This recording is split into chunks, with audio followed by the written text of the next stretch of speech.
To use text shortcuts on Samsung Galaxy S26 Ultra, first of all, you will need to open settings on your device. Next step is to scroll all the way down and click on General Management.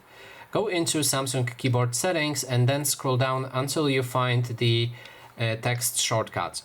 Now you can click on the plus button to create your own shortcut, and how it works is first you need to type in the shortcut that you want to use for your keyboard. So for example, we're gonna go for BRB.